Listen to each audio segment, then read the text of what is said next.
evening. My name is Gregory Morgan, and welcome to Love Talk. Long before you learn any kind of language, long before you learn how to speak or how to understand what other people are saying, there's a fundamental relationship that you have with the physical world. So really our first language that we learn is called structural language, and is really when an infant, pre-language infant, begins to identify the difference between themselves and the outside world. Be able to relate to, like, that is another object. There's me over here, and then there's the rest of the world out there. And so the first thing they learn to do is to grab hold of things, to touch things, the mother's breast. They learn to relate to the world through touch. We begin to get a relationship with gravity. The first time we try to stand up or walk, we find that, consistently we fall down. Consistently we learn that there's ways of, and then we begin to learn balance. And then we begin to learn to use our voice and our body and our facial muscles. We begin to communicate through our sign language and through body language. So long before we can speak, we have a relationship to the rest of the world. And that relationship is one of getting fed, getting protection, getting taken care of, getting attention, and feeling safe. And so however you learned to do that will determine how you relate to people for the rest of your life in a very, very real way. So if you cried a lot and they always gave you attention, then you will have a tendency to cry and complain and try to get what you want from the world by complaining and bitching about how life is. Then you will have an expectancy that life will respond to you, that the people in your life will respond to you in a positive way. That maybe works for infants, but it doesn't necessarily work for adults, as you've well discovered by now. And so, but that will be determined in a pre-language state. Let's say that you cried and they didn't come, and you learn to comfort yourself. You learn to feel safe within yourself or to take care of yourself. And you learn that crying doesn't always work, but that sometimes being quiet and peaceful, that worked. And so you will have a different relationship with the world than somebody who always got attention every time they cried. There will be other structural things that you will do and that you will learn before language, and those get pre-programmed into your neurology. But one of the main things that we discover before we ever have language is we discover how to understand people's physical aspects, their face, their tonality, their voice. We don't understand the words yet, but we can understand the words between a happy parent or an angry one, and so we respond to that, and that's all stored in our neurology. That's all stored in our central nervous system, and it is fed to us for the rest of our life through feelings, images, something that we like to call intuition, a collective kind of consciousness. Also, we read the people around us, we read our environment, and we determine how it's working. So we find out whether what we're saying, what we're doing, how we're acting, how we're walking, talking, and behaving, whether it's getting a positive response for the environment or a negative response. So all of that has to do with our relationship, really, with ourselves and how we relate to the outside world. One of the things that we'll be talking about today will be about how can we have a better relationship with ourselves, and how would you like to be able to change your emotional state at any time under any circumstances and program yourself to be in an empowered state to handle the circumstances of your life. If that's something that you would be interested in doing, some power that you would be interested in having in your own life, and it's not power over others, it's power over your own personal emotions and your own thoughts and feelings, and being able to use them and channel them in new and positive ways that will empower you to deal with the circumstances of your life. I can't give you a magic pill that will change the circumstances in your life, change the behaviors of other people, but you have absolute control over how you respond to the world. Thank you very much, and I'm going to go ahead and take this call now. Hello, this is Gregory. You're live on the air, and thanks for holding for so long. Hi, Gregory. This is Behruz from North Carolina. I've called you a couple of times. I recognize your voice. Hi, how are you? Good, good. I have a situation with my daughter, actually. How old is she? She's close to 19. This May, she's going to be 19. She's in college right now. Okay. And she had a friend, and she still has a friend, which they were friends in high school. Yes. And she's been here in our house for a sleepover. She seems to be a nice girl. But Okay. she is also going to college, but it's out of town. My daughter goes to a university right in our town, Raleigh. Yes. Now she's coming back for spring break, Yes. and her spring break week is different from my daughter. And she apparently asked my daughter to stay with us. And the reason is apparently she's got some problem with her parents who are divorced. Yes. And somehow she's trying to see if she could stay with us. And and I'm trying to figure out, What's a good thing to do? yeah, what's a good thing to do? I mean, I have, she seems to be a nice girl. I've seen her, but also I don't know much about her really. Yeah. What are you in communication with her parents? No, not really. My wife has seen her mother a couple of times, but not quite. We don't have any relation with them as far as seeing each other or nothing, no. That's the first thing that I would recommend, and I would think that you would probably want that for yourself too. Let's say that you and your wife were having trouble and your daughter wanted to go stay at somebody else's house. Wouldn't you want to at least talk to those parents? Definitely, yes. Yeah, and wouldn't it be great if those parents reached out to you first? Yeah. Yeah, if they called you and said, hey, your daughter's wanting to come over here and stay, what do you think about that? How do you feel about that? I don't want to get in the middle of anything or interfere with anything, but if that's something that would accommodate you guys, then it's something that I would be willing to consider. That is, in fact, if you are willing to consider it, and it sounds like you are because you're making this call. I wasn't sure, and one of the reasons I thought about this one, but I thought maybe my daughter's friend, maybe she doesn't want to know her parents, where she is, or because she doesn't, obviously she's not going to either parents' house to stay with them for the... Yeah. Here's what you don't want to do.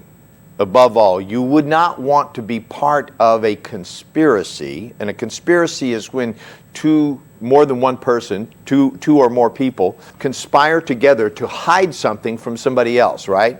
Yes. So the last thing you want to do is be part of a conspiracy to hide the whereabouts of a 19-year-old girl from her parents. Yes.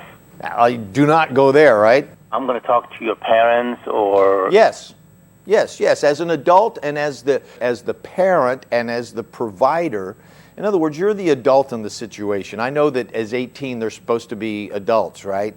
He's over 18, yeah. Yeah, but if she was 18, if she was an adult, she wouldn't need anybody's permission to do anything. She does need your permission to come stay at your house, and so does your daughter. So my thinking is like this. I've been a parent to a stepson, and I like to know where he was and who he was with and what kind of people lived there. And I like to be able to pick up a phone and call him and talk to him if I needed to. Sure. I would expect that her parents would want the same kind of access. So as a parent, I would just say, look, one of the conditions of staying at my house is that I need to talk to your parents and be in communication with them and see how they feel about it and if they're all right with it. And based on that, I'll let you know how I feel about it. That's what I would do. Do I need to also tell the girl that I'm going to talk to your parents? And Absolutely. Here's a good guideline and I say this for you, but for everybody else. I would avoid doing anything that I wouldn't want to have broadcast over a loudspeaker or read out loud in court of law. Sure. Okay? So, right?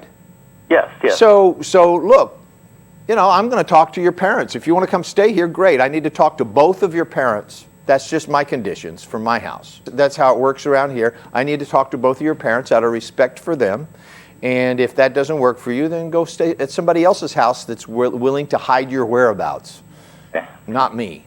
I don't do that. I'm a parent, and I would want the same respect if my daughter was going to go stay someplace. Wouldn't you? Good. Yeah, of course. So I'm not gonna get involved in whatever's going on with your family, that you don't want to go stay at your parents' house and you prefer to come stay at my house. Thank you very much. But here's the condition. I need to speak with both of your parents. And then if she says no, that's not going to work, then say, I'm sorry, you can't stay. Okay. Sorry. All right. And you don't need to explain yourself to anybody about who comes in your house, do you? No, I don't. No, you know, it's your castle, man. You don't have to explain was- anything to anybody. Like, this is the condition. If you don't like it, that's okay. You could go someplace else with my blessings. But if you would like to come to my house, I'll consider that based on what your parents tell me. If your parents tell you, listen, the reason she doesn't want to come home is she's addicted to drugs and she's, sleeping with some hoodlum that's a criminal, you might want to take that into consideration. Right?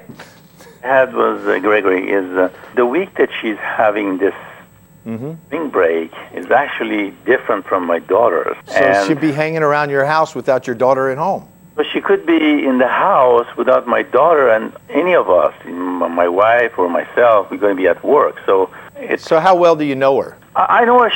She looks pretty nice, but I Do you know her well enough to have her go through your drawers? Because you and I both know people do stuff like that. Yeah. On the surface, really, I don't think she's going to do that. I mean, she looks a nice I know girl, we all think people always, don't do that, but they do that, don't they? You Teenagers never know, do I mean, stuff like that. Yeah, exactly. Okay. But on They the go surface, through your she drawers. looks like a nice. They go through your drawers. They go through your liquor cabinet. They look through your computer files. They do stuff. Yeah. I mean, I don't know. I mean. Yeah. I used to let all my friends come over to my house. They had keys to my house and stuff. And I was very, very open about that. I'm like very American, like, hey, everybody's cool. I trust everyone. Nobody's ever going to steal from me. And then some stuff disappeared from my house and stuff that I couldn't explain happened and stuff. Now, out of hundreds and hundreds and hundreds of times that people came to my house when I wasn't there, this only happened once or twice, but it was enough to go, okay, everybody give me back all the keys. I had like 5 or 6 keys to my house out there with various friends and relatives, and I said, nobody has a key to my house ever and again, period.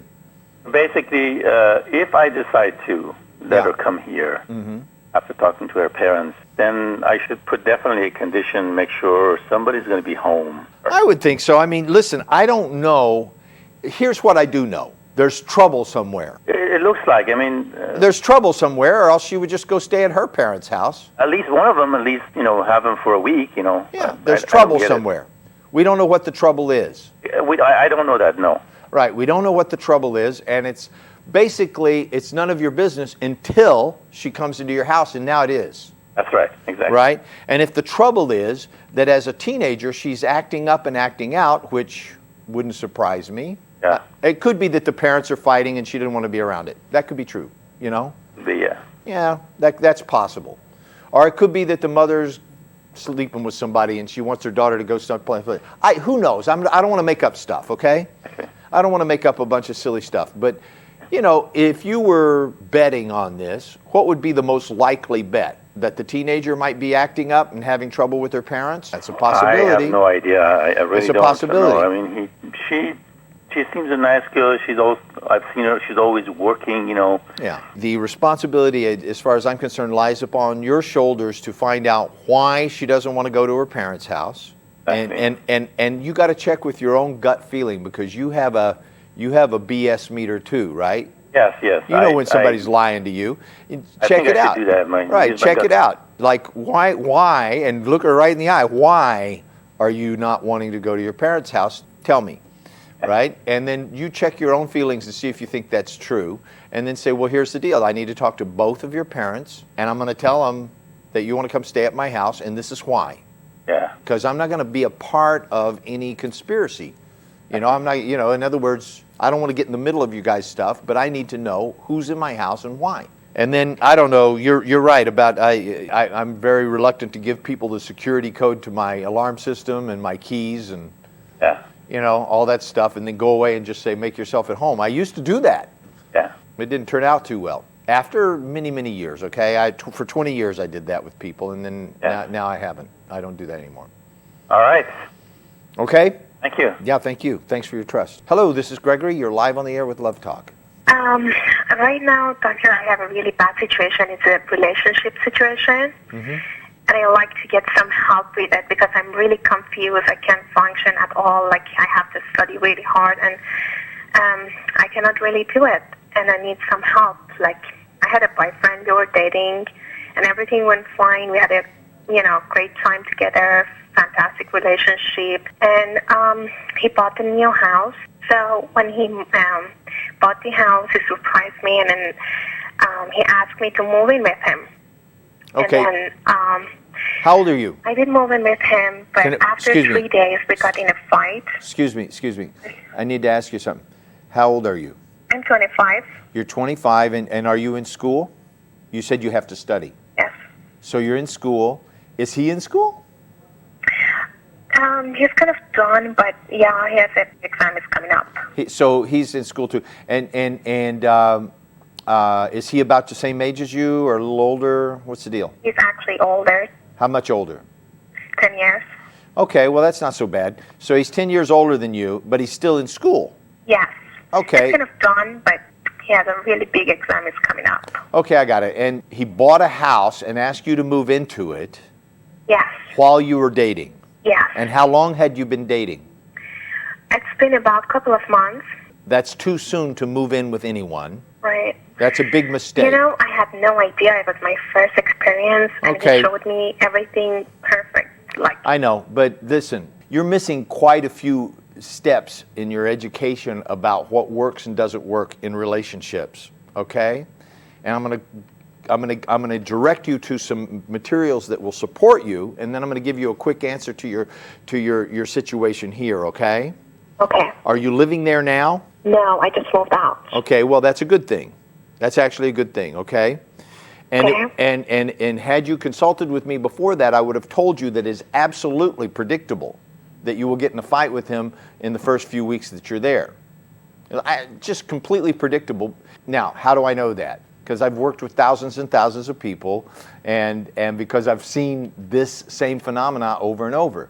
So I want you to write this down. The 12 stages of romantic relationship. That's a CD set that I made specifically for this purpose, okay? And it is a guide to help people learn that romance has stages. Now, if you went to a veterinarian about your pet, veterinarian would be able to tell you they go through this stage, and then they go through that stage, and they go through that stage, and it would be absolutely predictable. Right. And when you saw the animal go through those stages, you'd go, oh yeah, they told me that. Now I recognize it, but until you knew it, if you didn't know it in advance, you just wouldn't even know what was going on. If they told you, okay, at a certain stage, they're going to start getting teeth, and they're going to want to chew on everything, so you got to get them a chew thing, right? You wouldn't know that, and they'd just chew your stuff up, right? But now you know that, right? Right. So there's things that you need to know about how romantic relationships develop. It has its own rules. I didn't make the rules. I just observed that there was a pattern that it naturally went through, and I also observed another thing. If you skipped any one of those stages, it's not 12 steps, it's 12 stages, okay? A lot of people write down 12 steps and they think it's a recovery program for romantic relationships, which I think is a pretty good idea. I think I'll write that one too. Right. But this is going into relationships. Before you get into relationships, please study the 12 stages of romantic relationships so you can learn what to expect. And you'll also recognize certain things that I make really clear, so that when you get to that place, you know what to do next. You know where it goes. Just like in the growing of a plant or an animal or anything that's in nature, okay? Okay. Romantic relationships, as they move through stages, or let's say building a house even, okay? If you were going to build a house, you wouldn't, put the roof on first, right? Right. It just fall down. There's nothing to put it on. So you have to put on the foundation first, and then you put on something else, and then the windows and doors, and then you get the wallpaper and the curtains and the carpets and the roofs and all those things like that, right? There's stages, and you can't get out of sequence with it. If you get out of sequence with it, if you go ahead, you will be tearing down what you just built in order to go all the way back 2 or 3 stages and start all over again. And it costs, if it was building a house, because I used to be an architectural designer and builder, it cost 10 times more to tear out something, to build something, than tear it out and then go build it again. Right. Right? So it's super expensive, and in relationships, it's the same. That's right. So moving in with somebody is something that, if you listen to the 12 stages, you'll see that I do not recommend. Now, it's great for guys, it's terrible for women, And I'll tell you why, okay? Because as a young 25-year-old, beautiful, fertile woman, you have a very, very high value. And one of the things that I've observed from working with thousands of women is that women undervalue themselves. They don't realize how much they're worth. But if you think about it, when a man finally falls in love and makes a commitment, he'll buy you a house, a car, spend the rest of his life, giving you all of his money and time and attention and getting you anything you want. Right. Right? Because the love of a young, beautiful, fertile woman that is intelligent and that is a good companion and that has a spiritual connection to God and to herself, that's a privilege. And men are willing to pay a very high price for that. If all he has to do is buy a house that he was going to buy anyhow, your name's not on it, and say, come on and move in, now he has all of the privileges of a married man with no commitment whatsoever. All he's got to say is get out. Right. And actually, that's what he did after 3 days when I didn't talk to him only for 1 day. Yeah, and that would be, so you would be at a loss, but not him. He just get somebody else to move in there, right? Right. But your ego will have taken a hit, your self-esteem will have taken a hit, your reputation will have taken a hit, you will have lost some precious time, because women, please hear this, between the ages of 20 and 40, you got about 20 years of what that God or the universe, whatever you want to call it, gives you a trust account. It's the power of grace and beauty. It is that power which we as a culture have bestowed upon the young, beautiful, fertile women in the world, right? You can do things and have things and be given things and have privileges that other people can't. Right. Right? That's right. Yep. You got the gold card. You get to go to the front of the line. Okay? You're in a very high status position. You have about 20 years. And I don't want you to think of, I'm saying this in a manipulative way, but if you don't use that bank account, so to speak, okay, that savings account to purchase a position in life that will last for the rest of your life when you're not so young and beautiful, okay, then you will have missed something. And your chances of ever having that lifelong relationship decline radically after the age of 40.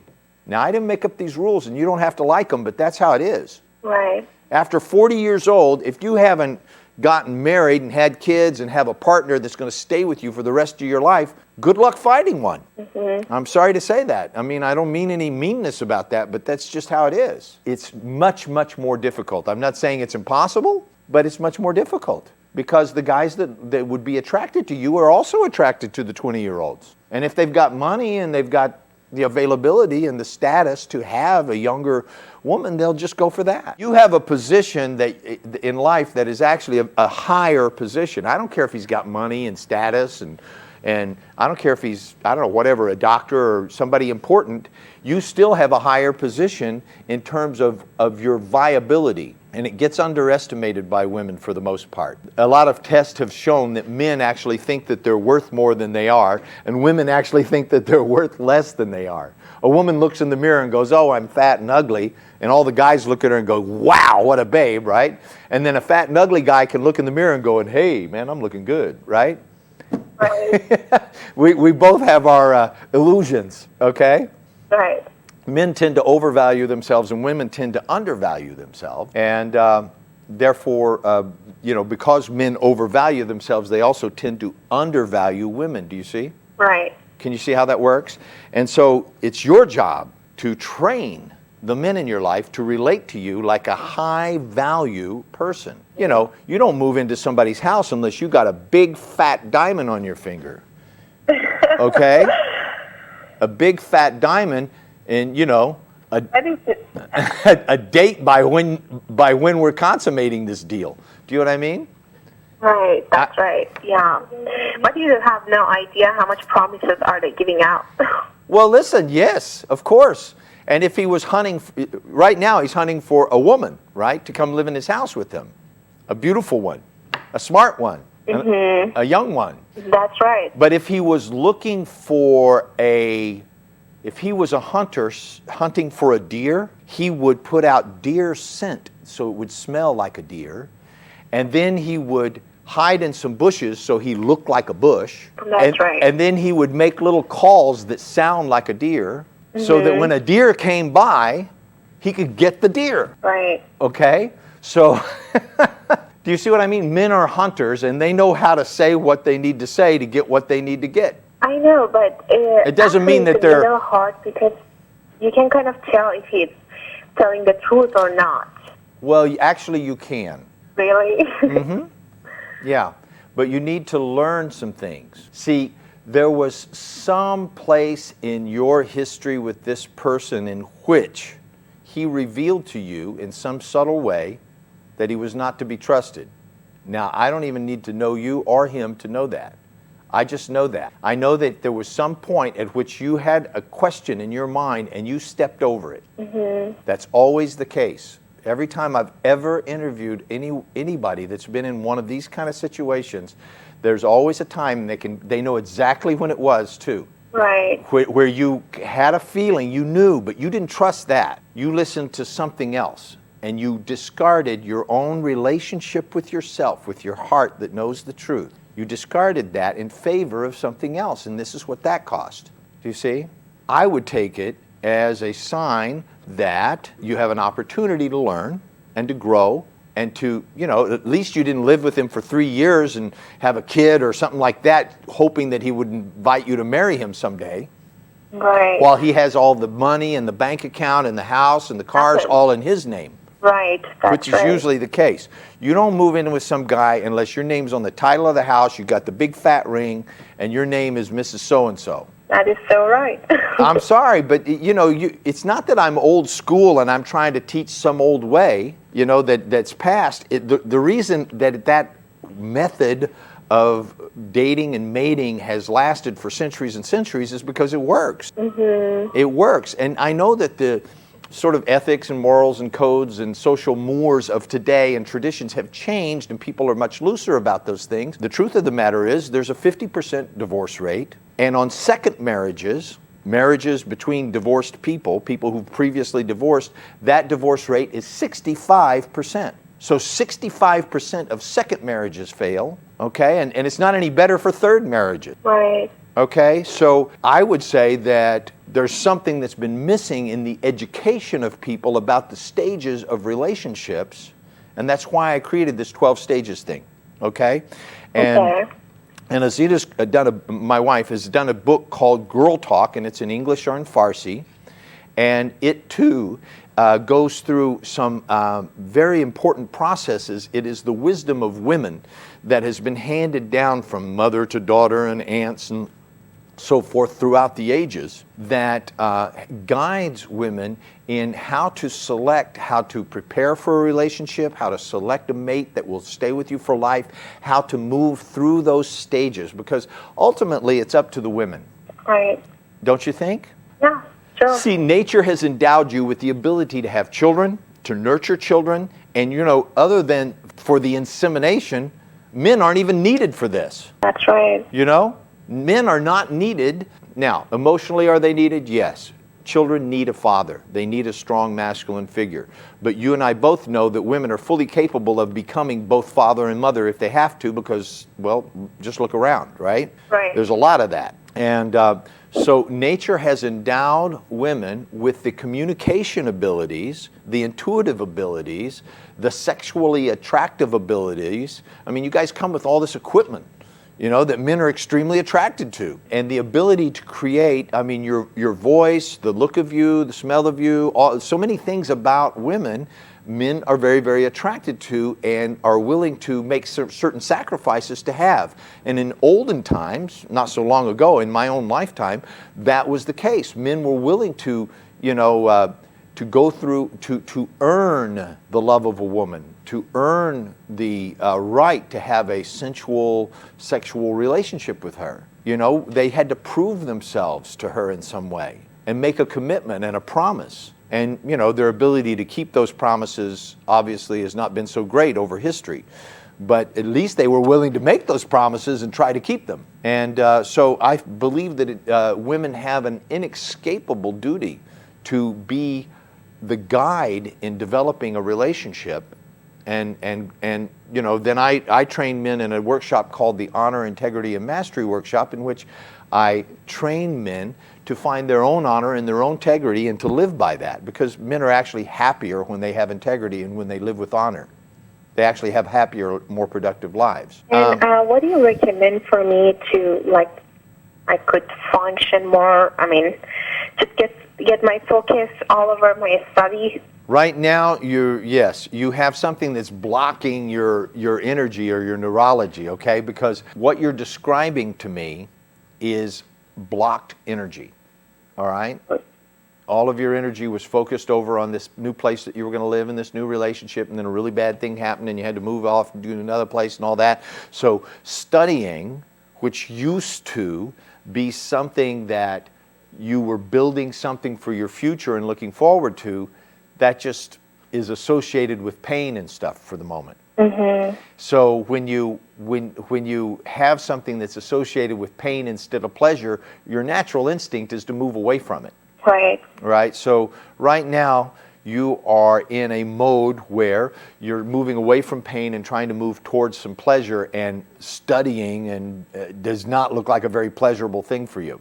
I do a process with people, and my wife does it too, called unfinished business, completing unfinished business. And you have some unfinished business with this fellow. And I would probably venture to guess that it is not the first time that you've had, maybe it's the first time you've moved into somebody's house or something like that, but you may have had similar situations in the past where you had trusted somebody that didn't work out and you got hurt. Is that true?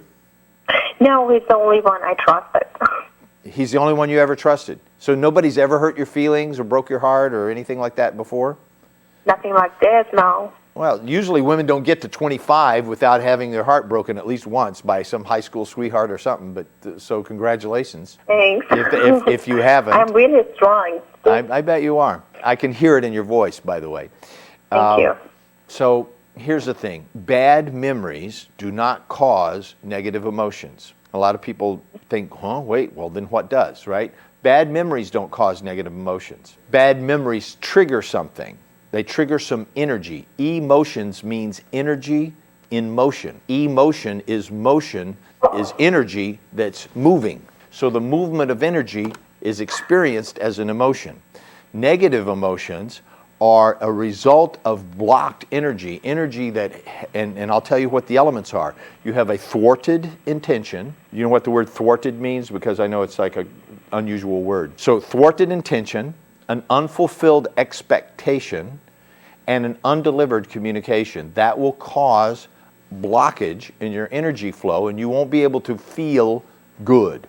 You'll just be blocked, okay? Okay, because right now my study is really, really important to me, and I don't have to get everything right. So here's the thing. I do a process. It takes about an hour and a half, okay, in which it will clear all of that from your system permanently. It's not like make you feel good or something like that. It permanently eliminates any negative feelings about that incident or any incidences even remotely connected to it forevermore. You will not be blocked there again, okay? That's just it won't even be possible. And even if situations like that come up in your life, you'll see them coming a mile away and you'll know exactly what to do to deal with it. And even if somebody did come along and hurt you, you would be able to, it would not get stuck with you. But I'm sure from now I'm not going to trust anybody. Well, I understand. So what I'm recommending, and then you'd have to trust me in order to do this process, but it takes about an hour and a half. I do it in private sessions. I do it on Skype. If you have a webcam on your camera, it's like we're sitting face to face. I do these private sessions, and it handles it. There's a very advanced technology that's available that I've become certified in as a master practitioner, and it just clears that stuff and you can't come back. That's really good. Sounds good to me. Yeah. That would be great. Yep. Thank you. Okay. Well, thank you for calling. Thanks for your trust, and I'll hope to hear from you soon. Okay? You're welcome. Thank you. Bye. All right, bye. Hello? Hi, how are you? Hi, I'm fine. I'm really happy that I got this chance that I talked to you. Thank you. Tonight. Actually, I had almost the same situation as not as young as the other lady that talked to you. I'm 42 years old, and actually I experienced one marriage and I got divorced. Yeah. And I have two children. One is 14 years old and one is 16 years old. Okay. And then after my divorce, I was with a gentleman who was older than me, almost 13 years older than me. And then actually after 2 years almost 2 years that we knew each other, I moved with him. But I didn't experience I didn't have a good experience.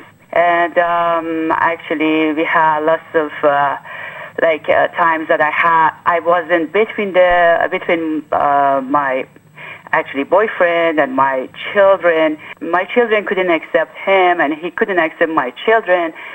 In spite of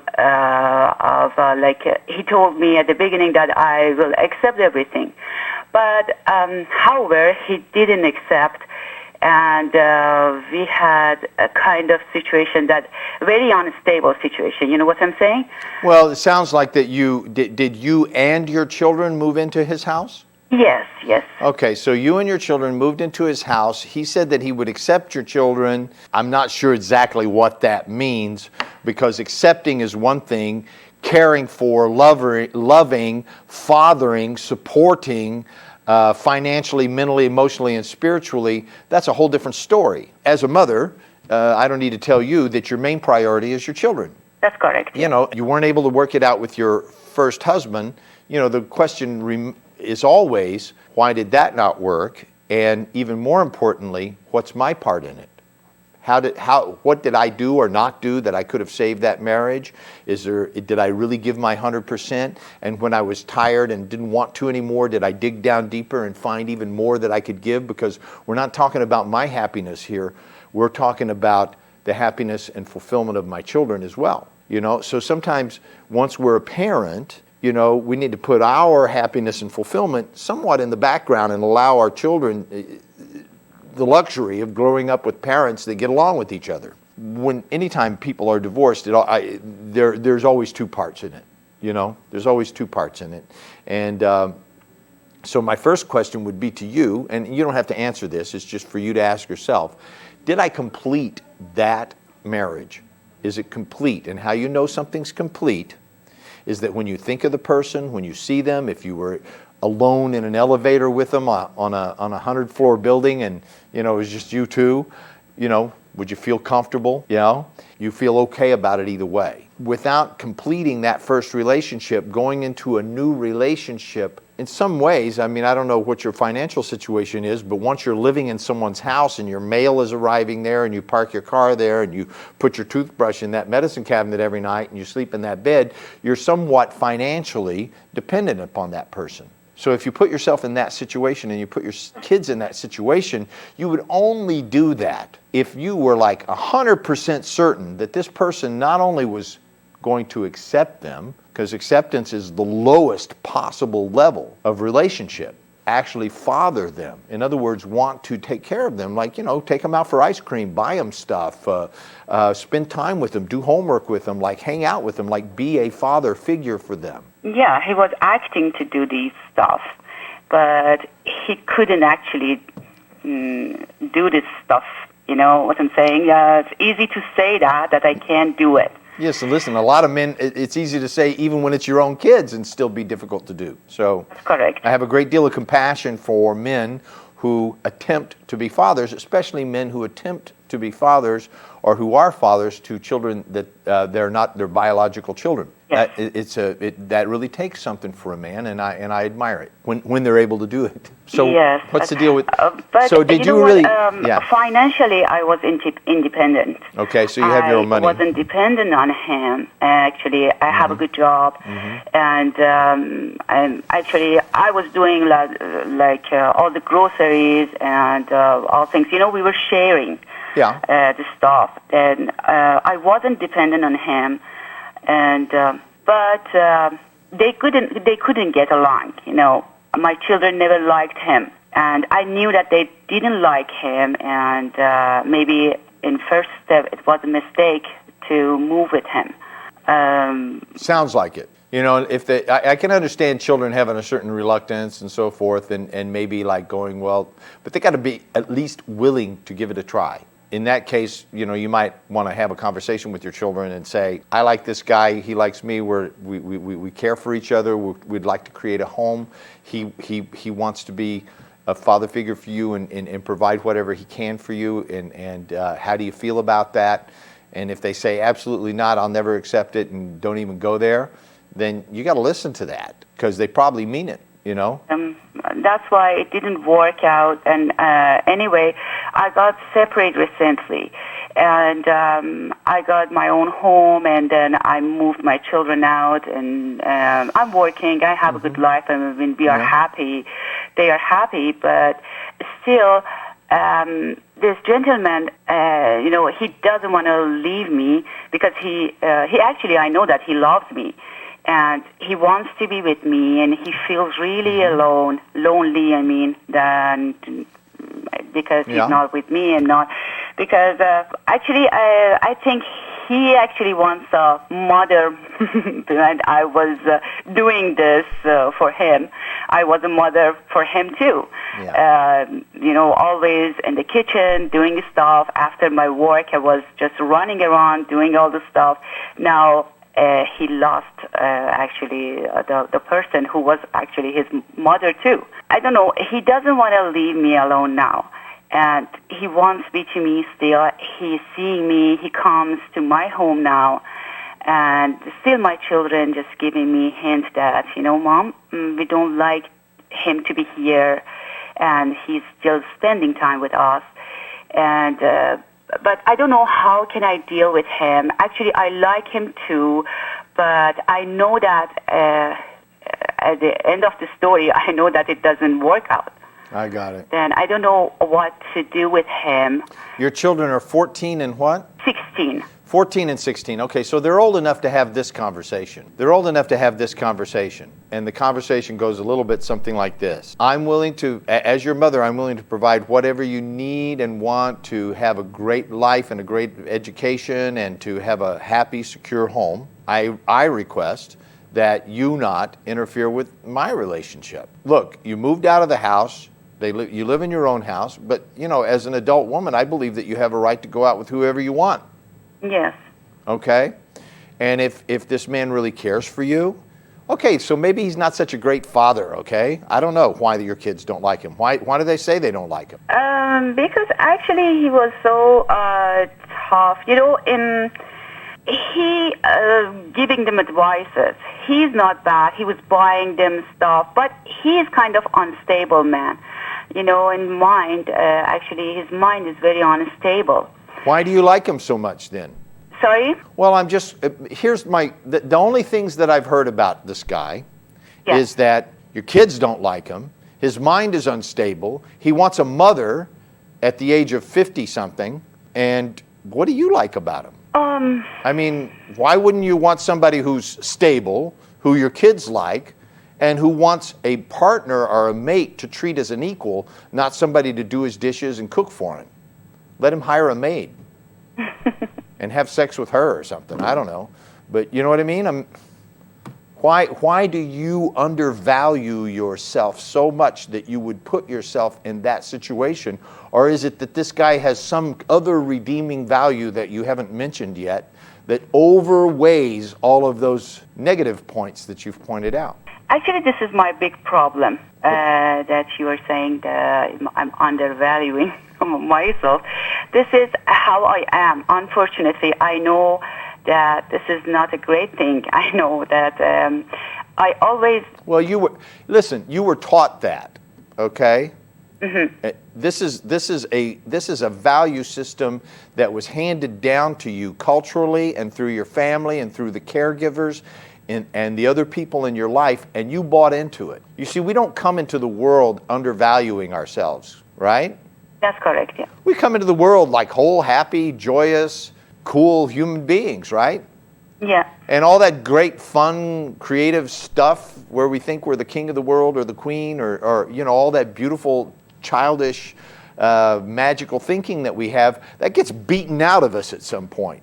It gets trained out of us. There's people who teach us, you better not think that or be that way, and you're nothing, and so forth, right? It's called conditioning. And you're conditioned by significant emotional experiences in your life. So sometimes something suddenly happens in which you become convinced that you're worthless or you're unloved or you're unlovable or you're stupid or whatever, right? Children make decisions around the age 4 or 5, and then for the rest of their life, that 4 or 5-year-old chooses their career, their clothing, their friends, their husbands, and chooses how they manage their life. I'm no different. The same kind of stuff happened to me. The difference is that I was wounded enough that I went and strong enough inside that I went saying to myself, life can't be about this. And I went and found teachers and I sought it out for my entire lifetime, and I still do. Still seeking and learning and training myself to expand and become, because now I love learning and I love teaching. So the more I teach, the more I get to learn.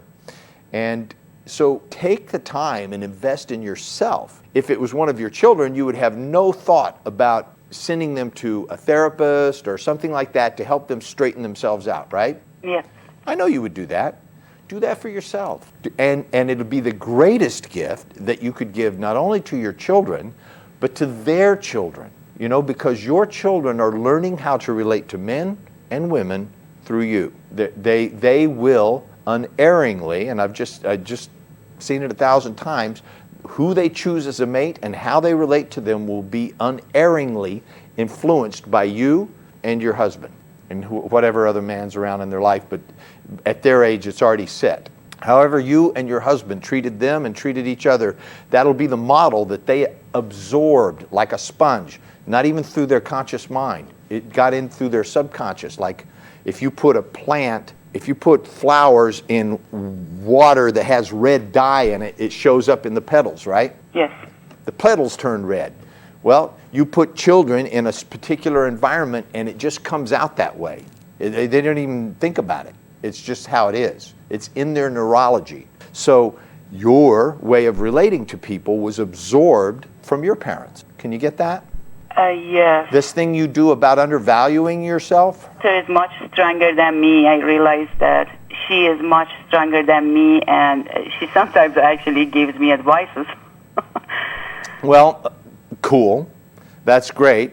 However, you want to be in a position. One of the worst things that can happen to children is that they have to start taking care of their parents. Okay? That's correct. Yeah. That's like the worst thing that can happen because it's an energetic reversal that's not supposed to happen in nature. In nature, the parent-child relationship is a superior to an inferior, designed to have the inferior become an equal, right? Yes. And if the parent drops down and becomes an inferior before the child is fully developed as an adult, it hampers the child's development. So you always want to stay out ahead of your children. That's why I say helping yourself is the best gift you can give to them. Do you understand why I said that now? That's right. You want to stay out ahead of them. You always want to be the one that they go to for advice and wisdom and guidance and learning, because you are the superior in this relationship and you want to keep it that way. Yes. Actually, in the same time, they believe me as a very cool mother. Actually, yeah, but you know what? I'm sure we are very friends together. Yeah, I'm sure you're cool, and I'm sure you're friends. But you know what? That's the biggest mistake I'm seeing people have with their children. They want to be their friends. They want to make it with their kids. They want to be buddies with them, and then they lose simultaneously their credentials as the adult in charge. You have a job as a parent to parent your children. Parent is a noun, but it's also parenting is a verb, right? And there's something called parenting that your children at 14 and 16 are going to need. And they need somebody they can look up to. Do you see what I'm saying? Yes. And you need to be out ahead of them, and when you descend to their level because of your own lack of self-confidence and self-esteem, you try to make it by getting down on an equal level with your kids because maybe you didn't develop past the age of 14. I don't know, okay? But I'm just saying that you need to be emotionally, spiritually, mentally, and physically in charge of yourself and then of your home so that you can parent your children, so you can guide them, so that they can have healthy relationships with their children. Yes. Yeah, so why don't you get some help either from myself, my wife, or any number of people who will help you to leap forward with this self-esteem thing. And we have hundreds of cases of examples where people who have worked with us have moved forward so fast that some of their friends and relatives don't even know what happened. They can't figure it out. One day they were somebody that you could push around and talk down to, and the next thing you know, they're like in charge of their own business and they're in charge of their life, and their clothing has changed, and the way they hold themselves has changed, and the way they talk to people, and the way they allow people to talk to them shifts. And so it's the best possible thing that you could do for yourself and your relationships and for the future and for your children. So I highly recommend that, okay? Yes. And, as far as this guy is concerned, don't get back in a relationship with him, but, you do have a right to have a relationship with somebody who values you, and I recommend that, okay? If this guy is not valuing you, it's because you haven't valued yourself. When you start valuing yourself, you will attract to you people who will reinforce you and support you and be for you and want to do things for you instead of asking you to go cook them dinner. Yeah. Okay? That's right. Yeah, thank you very much. You're welcome. Thank you. All right, thank you. Thanks for calling. Thank you. All right. Okay, that's it. I'm going to wrap it up. This has been my pleasure to be here with you on Love Talk today. Thank you for your calls. Thank you for your trust. I'll see you here next week.